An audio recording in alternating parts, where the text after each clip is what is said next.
안녕하세요. 김준구입니다. 아직도 가야 할 길 두 번째 동영상입니다. 시니어 주거 형태의 변화에 대해서 말씀드리겠습니다. 연속 케어형 노인 주거 단지라는 개념이 있습니다.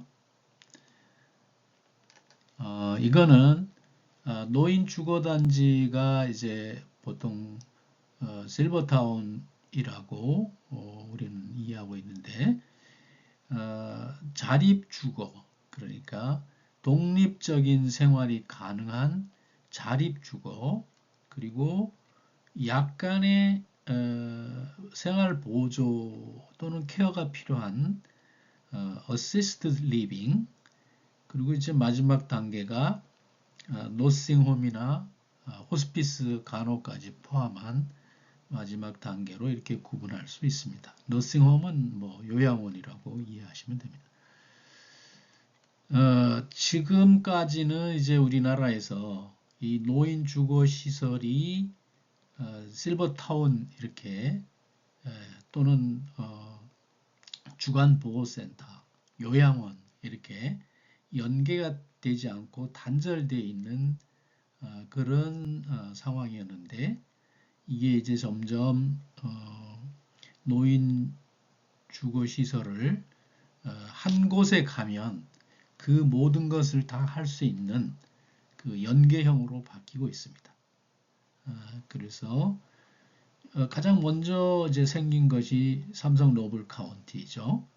삼성 노블 카운티는 자립주거도 가능하고, 또 약간 그 케어가 필요한 경우는 또 케어 리빙, 어시스티드 리빙도 가능하고 그런 형태로 되어 있습니다.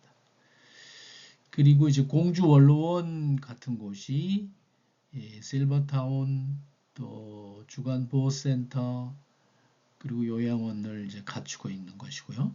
그리고 최근에 와서는 여기 케어답 케어홈 송주 포레스트라는 곳이 이런 연속 케어형 노인 주거단지 CCRC로 이제 서비스를 제공하고 있습니다. 여기 지금 보면 이 표의 X축은 의료나 케어의 정도가 점점점 심화되는 것을 말합니다. 그래서 자립주거에서 시작했다가 생활보조주거로, 그 다음에 이제 치매 그 질환자에 대한 메모리 케어, 그 다음에 이제 요양원, 피간호기의 요양원, 이런 형태로 바뀌는데, 주거가 지금 Y축은 비용을 나타냅니다. 그래서 당연히 독립생활 그 비중이 점점점 줄어들수록 주거 비용도 증가하는 것을 볼 수 있습니다.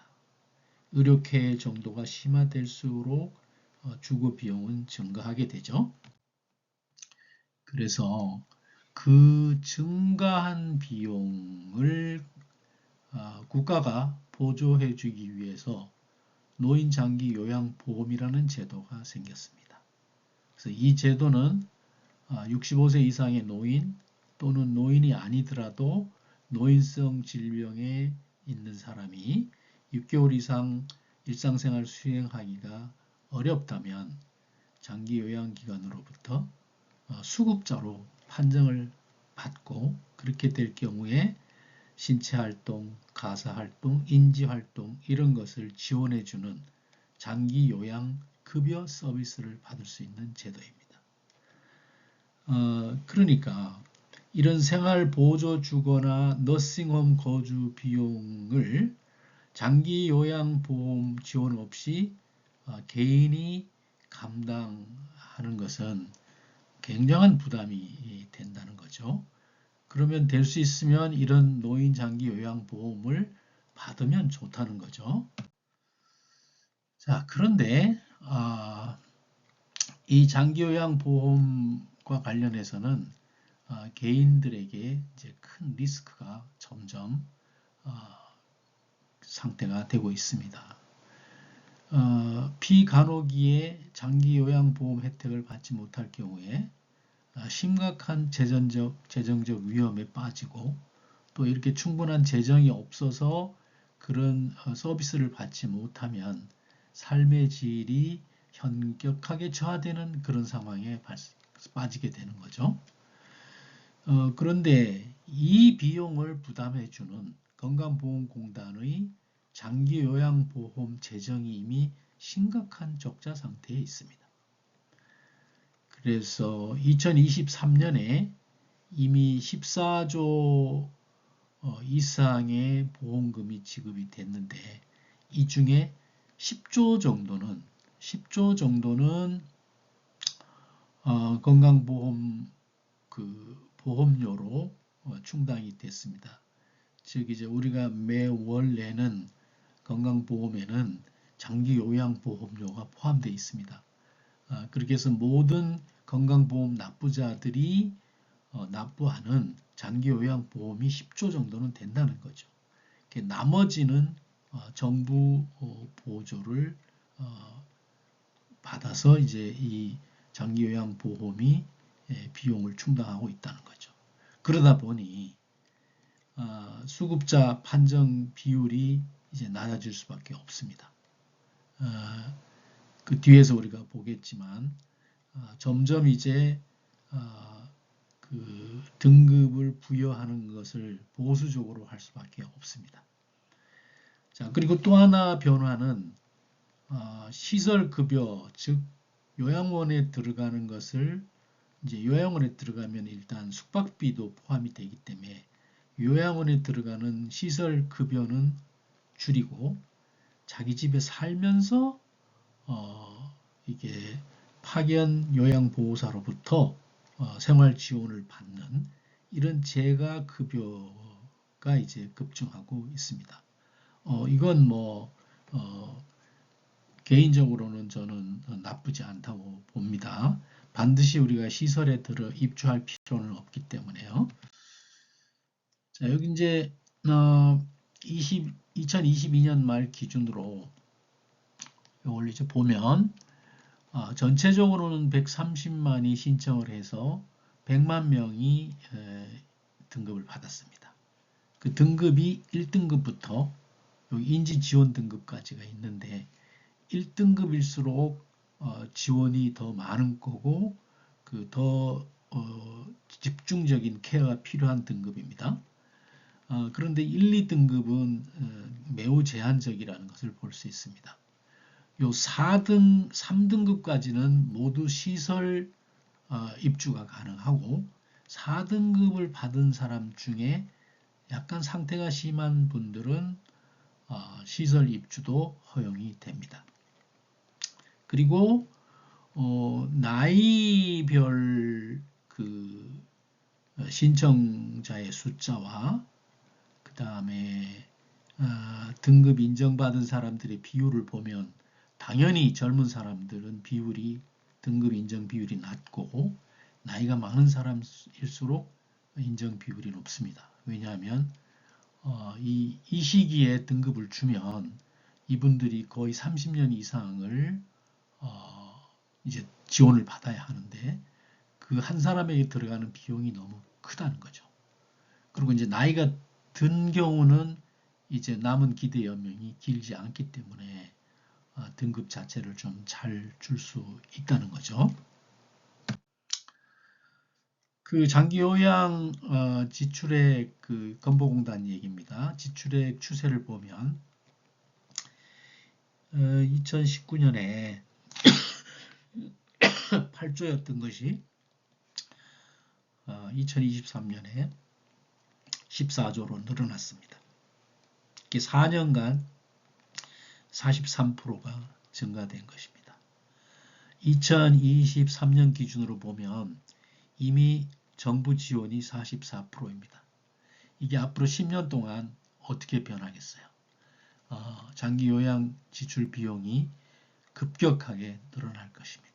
그 재원을 감당할 수 없기 때문에 등급을 주는 것이 보수적으로 바뀔 수밖에 없습니다. 그게 이제 개인들에게는 큰 위협 요소가 되는 거죠. 자, 그 다음에 살펴볼 내용이 메디컬리제이션입니다. 이 메디컬리제이션이라는 것은 그 노령화 초기의 심리적인 현상인데 사람들이 모든 증상을 치료 대상이라고 생각하고 그 치료 대상이면 자기가 병이 있다는 거잖아요. 환자로 살아가는 거죠. 그런데 이제 노환으로 인한 자연스러운 현상이지 이게 병이 아니라고 생각할 수도 있다는 거죠. 그래서 이런 메디컬리제이션이 고령화 시대의 일반적인 사회적 현상으로 나타나는데 이러한 메디컬리제이션은 사람의 그 심리적 현상으로 그치지 않고 건강보험 재정에 막대한 비용을 발생시킨다는 거죠. 그리고 또 하나가 이 메디컬리제이션이 병 인식에서 그치지 않고 소위 죽음의 의료화 현상으로 나타난다는 거죠. 이미 80% 이상의 죽음이 병원에서 일어납니다. 물론 이제 그 중에서 그 중환자실에서 인텐시브 처치를 받는 분들이 뭐 얼마나 되는 그런 통계는 나와 있지 않지만 일단 그 죽음의 과정에서 지나친 과잉 진료 같은 것이 있을 수 있다는 것이죠. 이제 사전연명 의료 의향서에 대해서 알아보겠습니다. 자, 앞서 죽음의 의료화에서 이미 죽음의 80% 이상이 병원에서 이루어지고 있다고 말씀드렸는데, 그래서 우리가 이제 연명 치료를 반드시 받지 않기 위해서 그 사전연명 의료 의향서라는 것을 쓰잖아요. 그런데 이 의향서를 작성했다 하더라도 이게 나의 임종 과정에서 반드시 효력이 발생되는 것은 아니라는 거죠. 그 효력이 발생하려면 두 사람의 의사, 담당 의사와 또 해당 분야의 전문 의사 한 명이 이 환자가 임종 과정에 있다고 판단을 해야만 사전연명 의료 의향서가 유효화된다는 거죠. 효력을 발생한다는 거죠. 그래서 이 얘기는 뭐 저는 의료 전문가가 아니니까 이 김연아 교수라는 의대 교수가 동영상을 이제 만들었는데 이 동영상을 클릭해서 40분쯤의 그 말씀을 들어보면 이 얘기에 대해서 다루고 있으니까 참고하시기 바랍니다. 자, 이제 그 메디컬리제이션과 사전연명 의료 의향서, 그 다음에 노년기의 이제 의료비 이런 것들과 관련하여 의료복지사회적 협동조합이라는 제도에 대해서 말씀드리겠습니다. 요건 제가 최근 3년 동안 양평 의료복지사회적 협동조합 발기인으로 참여해서 금년 5월에 이제 의원을 개설하고 저는 이제 여기 의료복지사회적 협동조합의 양평 의료복지사회적 협동조합의 감사로 이제 참여하고 있습니다. 의료복지사회적 협동조합은 뭐 500명 이상의 조합은 1억 원 이상의 출자금이 있어야 되고, 근데 의료복지사회적 협동조합이 보건복지부로부터 인가를 받으면 그러면 병원 의원을 운영할 수 있고, 원래는 이제 의사만이 할 수 있는 일이잖아요. 근데 의료복지사회적 협동조합이 인가를 받으면 병의원을 운영할 수 있고요. 그 다음에 사회복지시설, 뭐 요양원이라든가 주간보호센터라든가 이런 것을 운영할 수가 있습니다. 여기 사회적 협동조합이라는 의미가 이제 수익을 내서는 안 된다는 거죠. 근데 사실 비영리라는 것은 우리나라 병의원은 다 비영리입니다. 그런데 그 비영리가 형식적으로는 비영리지만 영리를 추구할 수밖에 없게 돼 있죠. 그건 이제 영리화되었다고 얘기할 수 있는 거예요. 이렇게 영리화된 의료복지 시설의 비영리성을 보완하는 그런 조직으로서 이제 정부에서 의료복지사회적 협동조합이라는 형태를 이제 승인해 준 것입니다. 전국에는 이미 26개의 의료사협이 병원, 의원, 치과병원, 한의원, 요양원 이런 것들을 운영하고 있습니다. 그래서 이 의료복지사회적 협동조합은 그 의료와 메디컬리제이션을 이제 막을 수 있고, 왜냐하면 이 메디컬리제이션이라는 게 내가 상담하는 병의원의 의사들하고도 불가분의 관계가 있는 거죠. 물론 뭐 모든 의사들이 다 그런 건 아니지만 뭐 과잉 진료라든가 또는 항생제 과다 처방이라든가 뭐 이런 것들을 사실 모두 지적하고 있지 않아요. 그런데 의료복지사회적 협동조합에서 운영하는 병원 의원은 그럴 이유가 없는 거예요. 왜냐하면 이 사람들은 어차피 이익을 내서는 안 되는 그런 사회적 협동조합이기 때문에 그렇습니다. 자, 그래서 의료화를 막는데 뭐 전적으로 영향을 끼친다고 할 수 없지만 클라이언트인 내가 의료복지사회적 협동조합의 조합원으로 가입하고 그 조합에서 운영하는 병의원의 의사들을 내 주치의로 삼고 계속적인 진료를 받고 상담을 한다면 그러면 이런 메디컬리제이션의 현상을 어느 정도 막을 수 있다는 것이죠. 막을 수 있지 않겠느냐는 것이죠. 그 다음에 사전연명의료의향서를 유효하기에도 의료사협의 내 주치의가 도움이 될 거라는 겁니다. 왜냐하면 이미 한 명의 의사는 내가 확보한 거잖아요. 그죠? 그리고 이제 의료복지사회적 협동조합의 조합원은 뭐 어떤 조합에서는 5만 원 이상 또는 10만 원 이상의 조합 가입비만 내면 됩니다. 누구나 내가 버스로 갈 수 있는 거리에 있는 의료복지사회적 협동조합에 가입하고 그곳에서 운영하는 의료기관을 이제 방문해서 상담하고 진료를 받을 수 있는 것입니다. 자, 이제 북한 이슈에 대해서 말씀드리겠습니다. 이건 이제 우리가 베를린 장벽이 철폐되고 독일인들이 정말 통일의 기쁨을 만끽하는 그런 장면이죠. 그걸 이제 저는 경제적으로 좀 살펴보면 독일이 통일될 때 1990년에 제가 독일에서 은행원으로 근무하고 있었습니다. 그래서 그때 독일 금리가 5배 인상된 사실을 정말 명백하게 기억하고 있습니다. 그래서 금리가 5배가 인상되면요. 굉장한 큰 변화가 있습니다. 우선 부동산 가격 내리죠. 주가 떨어지죠. 그 다음 내가 만약 부채를 안고 있다면 엄청난 이자를 부담해야 되죠.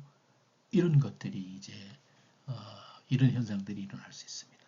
물론 독일 통일에 의해서 독일 이제 내수 시장이 엄청나게 커지는 그런 효과가 있었고 통일 후에 독일은 유럽의 최강 국가가 되기도 했죠.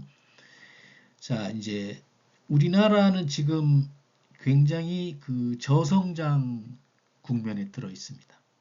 그러다 보니까 우리나라 기업인들은 어떻게든지 내수 시장을 확대할 필요가 있는데 이게 이제 남한과 북한이 경제 협력을 하고 그 다음에 그래서 이제 북한이 우리 내수 시장으로 들어오고 중국의 동북 삼성 그리고 러시아의 연해주 이런 지역들과 거기에 살고 있는 사람들을 다 우리 내수 시장으로 이제 규합할 수 있다면 우리나라 내수 시장이 어마어마한 규모로 확대된다는 거죠. 그리고 이제 당장 통일은 아니더라도 남한과 북한 간에 사람과 물자와 돈의 자유로운 왕래가 이루어질 수밖에 없다는 거죠. 그것이 30년 1세대 안에 이루어질 거라고 우리가 추측할 수 있는 겁니다. 자, 그런 경우에 이제 금리가 엄청나게 올라갑니다. 그 다음에 금리가 올라가고 통화가 늘어나면 물가 상승이 엄청나게 일어납니다. 그래서 이런 경우는 우리의 그 상황에 따라서 그 시기 우리의 상황에 따라서 이게 위협이 될 수도 있고 기회가 될 수도 있는데 대략적으로 위협의 요소가 더 많다는 것을 우리가 늘 염두에 두어야 됩니다.